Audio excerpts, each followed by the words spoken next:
everyone, it's Shobhita. Welcome to my channel. Today I'm super excited to be kicking off the very first series here on this channel called the Toddler Meals. I put together the meals that can be pre-cooked in advance and quickly assembled later. A lot of you had requested in Instagram as well as here for interesting meals as kids can be very picky or not interested in eating. This will work out perfectly for working moms and dads. This episode is about oatmeal muffins. Oats are always healthy and muffins get your kids' attention. You put both together and you get oatmeal muffins. Let's get right into it. In a bowl, mix together 1 cup oats and 1 cup buttermilk. Let this stand about 30 minutes to soften the oats. In another bowl, mix 1 cup flour, 1.5 teaspoon of baking powder, half teaspoon of baking soda and half teaspoon of salt. Once the oats is soft, add half cup of brown sugar, half cup of melted butter, 1 egg beaten and 1/4 teaspoon of vanilla into the oats mixture. Now add in half of the set aside flour mixture and fold everything together until the flour is just combined and moist.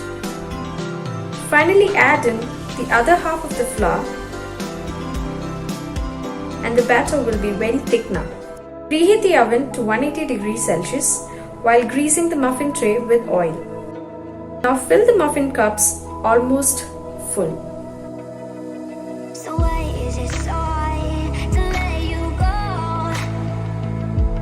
Bake the muffins for about 20 to 25 minutes or until a wooden pick inserted in the center comes out clean.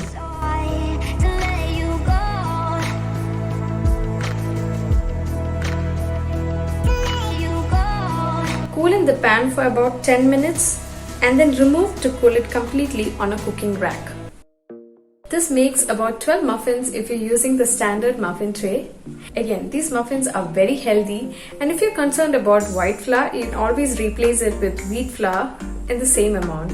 These muffins are just perfect for breakfast, brunch or that afternoon snack. But that is for today's video and for the first video in my new series. I hope you guys enjoyed this video while I made those yummy oatmeal muffins. Even though the series is about toddler meals, your whole family can enjoy this too. So if you guys enjoyed today's video, don't forget to give it a thumbs up before you leave. And if you're interested in similar easy meals or any other make aheads, please make sure you go back and check out my other recipes too. Make sure you're subscribed with that bell button on so that you don't miss out more videos in this series. I hope to see you back for more. So, I will see you soon.